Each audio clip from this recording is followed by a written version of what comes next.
자, 우리 배분들과 다시 한번 인사하겠습니다. 오늘 정말 잘 오셨습니다. 자, 은혜 받기 원합니다. 여러분 지난 한 주 동안도 참 고생 많으셨습니다. 오늘 이 불타는 금요일인데 원래 이제 세상 사람들은 이 날을 맞이해서 이렇게 정말로 산으로 가고 들로도 가고 하는데 이 자리에 나오신 여러분들에게 우리 하나님의 한량없는 은혜가 함께 하시기를 주님의 이름으로 축복합니다. 자, 우리가 잘 알고 있는 것처럼 이 고린도 교회는 이 툭하면 분열과 분쟁에 휩싸이곤 했는데요. 자, 특히 바울을 지지하는 무리들과 그 아볼로라는 사람을 지지하는 무리들 사이에 크고 작은 다툼들이 아주 지속적으로 일어났던 것 같습니다. 사실 오늘날 우리들의 생각으로는요, 바로 이런 모습을 좀 공감하기가 어려운데요. 사실 바울도 훌륭하고 아볼로도 훌륭하니까 누가 목회를 하든 상관없이 그저 그냥 교회만 충성하면 될 것 같지 않나요?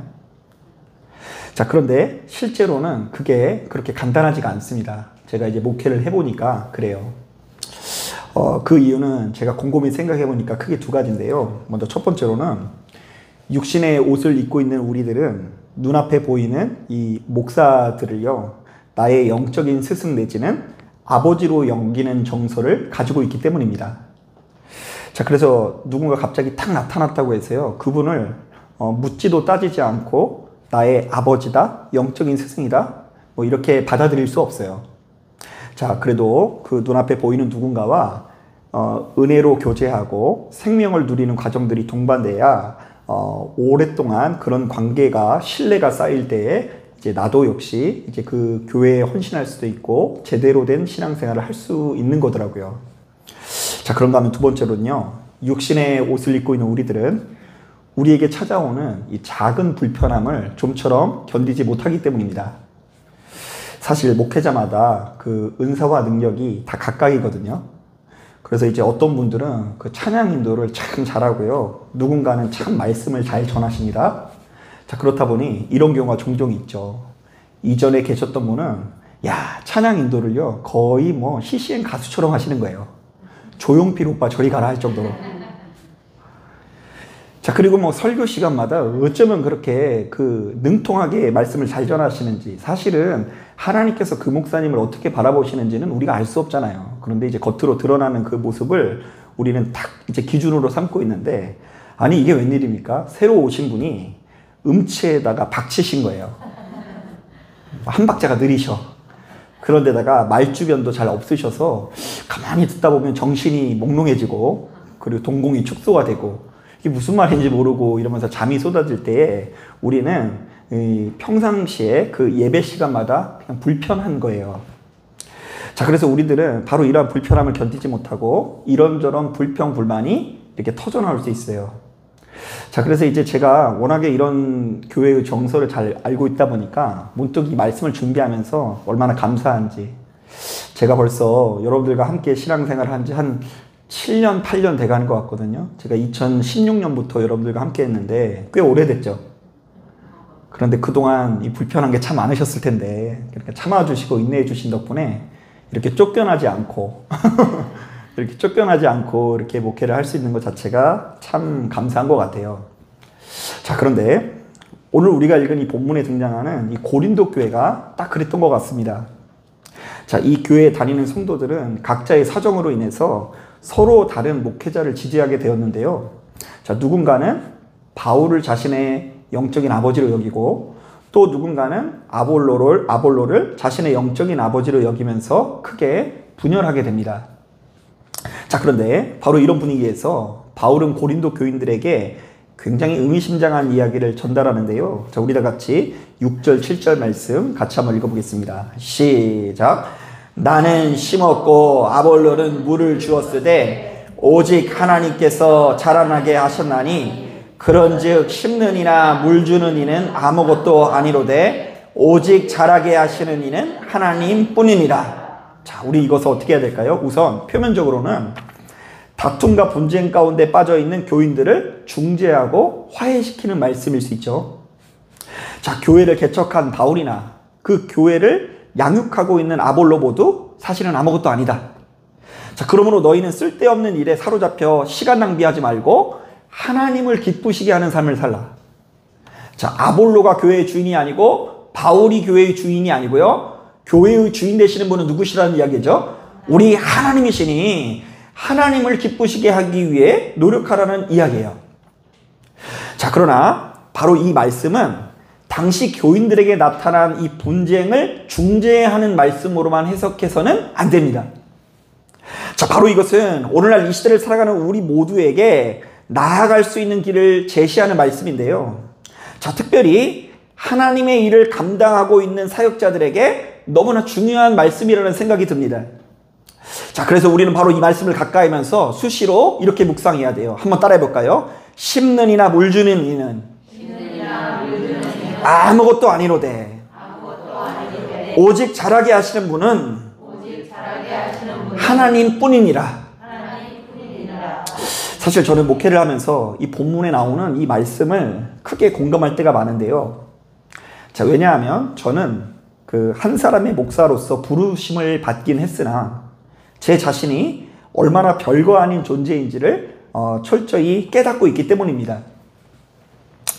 제가 가만히 보면 올해로 그 20년 이상 교회밥을 먹고 있거든요.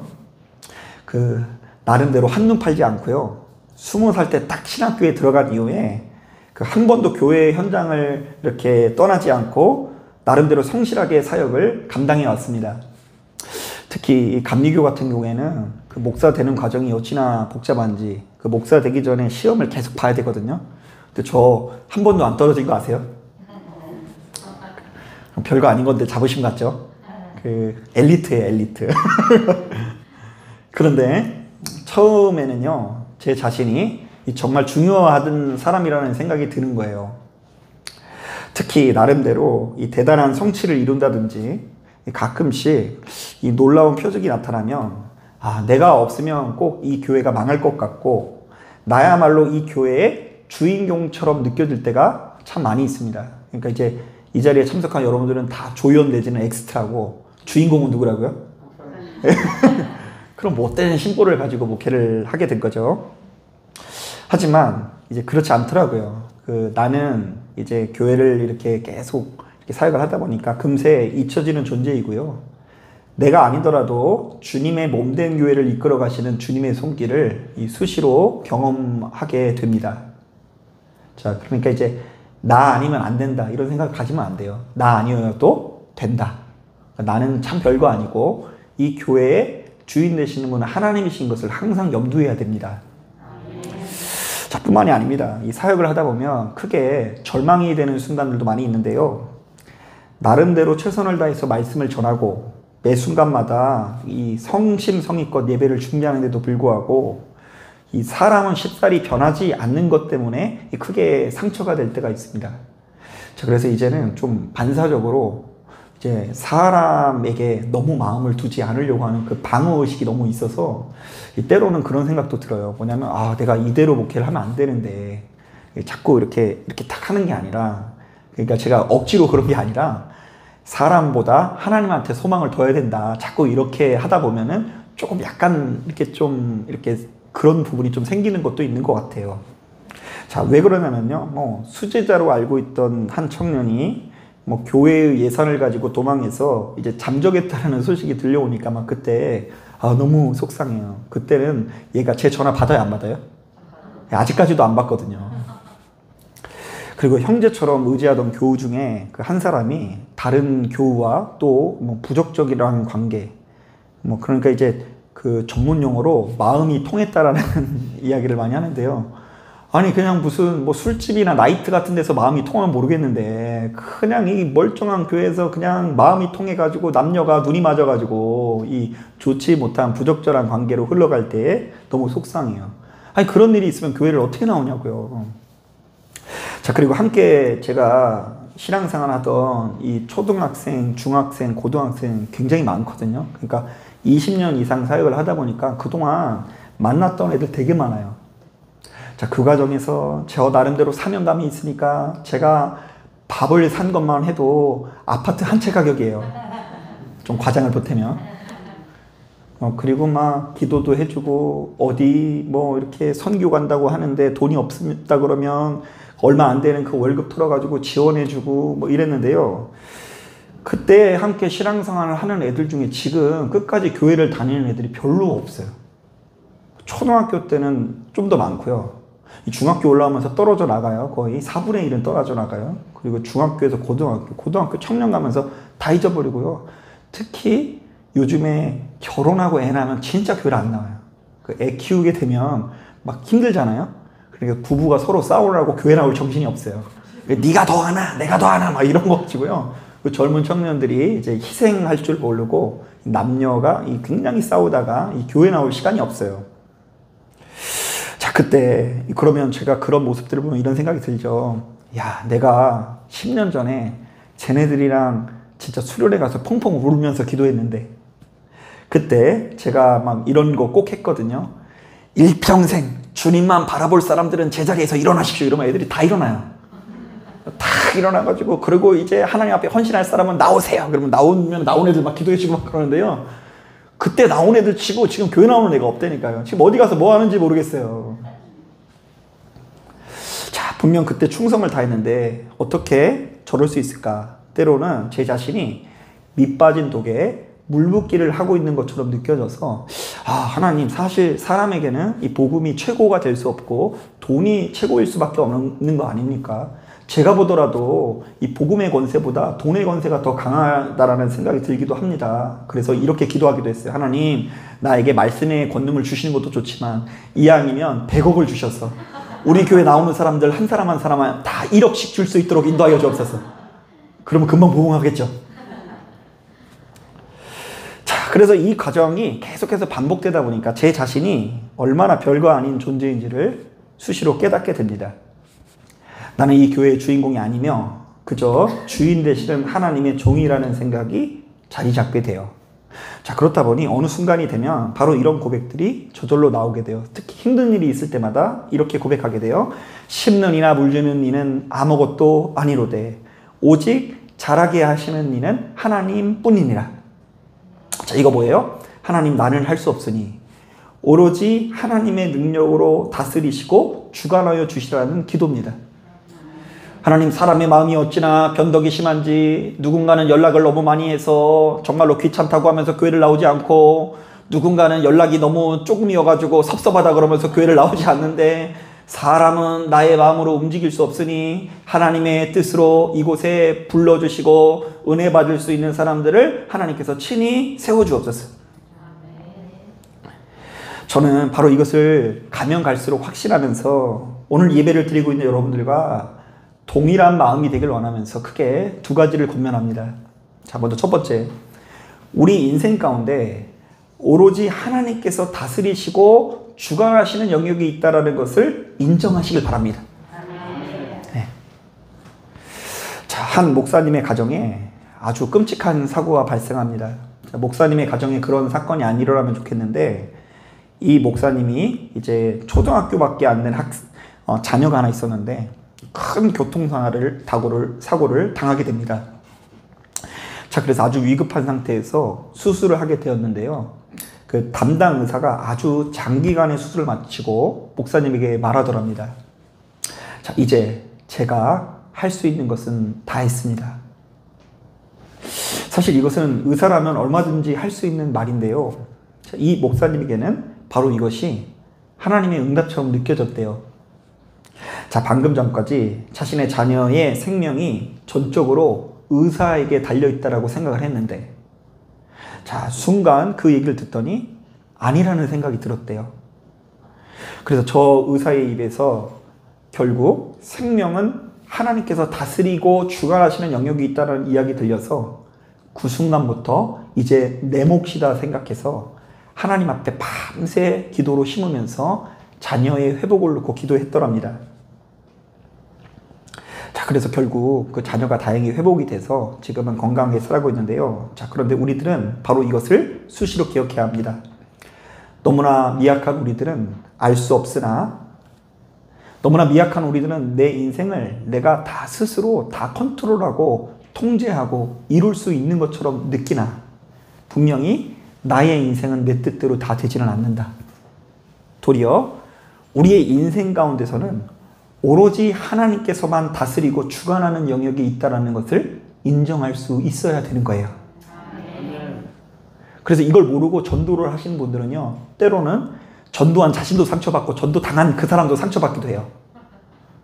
이 사람을 갖다 놓는 게 순전히 누구의 힘인 줄 알고요? 나의 힘인 줄 했는데 그냥 상처를 받는다니까요. 자, 그런데 그 영혼의 문제가 사실은 누구에게 달려있다? 하나님께 달려있다. 여러분, 이 땅에 있는 모든 것들이 나의 힘과 능력만으로 다 성취되는 것이 아니라 하나님의 도우심이 필요하다는 것을 인정하십시오. 자, 그러므로 우리는 매사에 열심히 살되, 열심히 쉴 때 결국 잘하게 하시는 분은 하나님이신 것을 기억하고 끝까지 하나님 앞에 요동하지 않고 충성할 수 있는 여러분 되기를 주님의 이름으로 축복합니다. 아멘. 자, 두 번째, 바로 이런 차원에서 한 영혼을 대할 때에 우리의 눈앞에 설령 너무나 큰 열매가 보일지라도 지나치게 흥분하지 말고 바로 그 모든 공을 하나님께 돌리십시오. 예. 내가 오늘 뭐 속회를 맡았는데 폭발적으로 부흥을 했다. 역시 나다. 이게 아니에요. 이 모든 부흥을 이루신 분이 사실은 하나님이시다. 이 공을 돌릴 수 있어야 되고요. 또한 우리의 눈앞에 큰 열매가 안 보일지라도 지나치게 낙심하지 말고 하나님께 맡기실 수 있어야 합니다. 특히 제가 이제 가는 교회마다 공통적으로 경험하는 현상들은 뭐냐면, 이제 부모님들이 그 자녀들로 인해서 낙심할 때가 참 많이 있다라는 것입니다. 특히 그 자녀의 그 신앙생활 부분으로 인해서 갈등이 일어나는 경우가 많이 있어요. 자, 그런데 이제 제가 깜짝 놀란 게 뭐냐면요. 그 고대 그 수메르 문명 중에 그 풀리지 않는 어떤 난제가 있었거든요.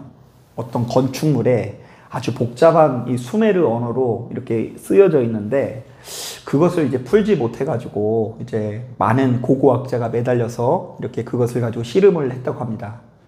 자, 그러다가 이제 그 난제가 풀리지 않다가 이제 2000년대 정도에 들어서 이제 그것을 겨우겨우 풀리게 됐는데요. 그 기원전 8000년 전에 그 건축물에 뭐라고 써있냐면 요즘 애들은 버릇이 없다 이렇게 써있더래요. 진짜예요. 요즘 애들은 버릇이 없다. 여러분, 기원전 8000년 전, 지금부터 한 10,000년 전이죠. 10,000년 전에 애들이 버릇이 없으면 지금 애들은 얼마나 버릇이 없을까요? 내 뜻대로 되어지지 않아요. 특히 내 뜻대로 신앙생활을 하지 않는 이 아이들을 보면서 믿음 있는 부모일수록 이 속상하고 낙심하고 괴로움을 가질 때가 너무 많이 있어요. 그리고 어쩌면 이렇게 방탕한 모습들을 보이는지 교회 와도 시원찮을 판에 그냥 하루 종일 주초에 빠져 있고 그리고 막 이 좋지 못한 여러 가지 문화들에 빠져 있는 이 자녀들을 볼 때 딱 드는 생각이 이런 생각들이에요. 야, 쟤는 진짜 다 아빠 닮았구나. 나는 하나도 안 닮고 저 사람 닮았구나. 그리고 엄마, 아빠 입장에서도 그래요. 아유, 쟤는 그냥 나는 닮은 구석이 하나도 없고 누구 닮았다고요? 얼마 닮았구나. 자, 그런데 이 모든 원인들이요, 사실은 하나님께서 다스리고 주관하시는 영역을 끝까지 신뢰하지 못하고 눈앞에 보여지는 것에 의해서 좌지우지 되기 때문입니다. 우리는 내 뜻대로 컨트롤되지 않는 누군가를 하다 안 되면 바로 그때에 그 눈앞에 있는 누군가를 하나님께 맡기는 법을 배워야 돼요.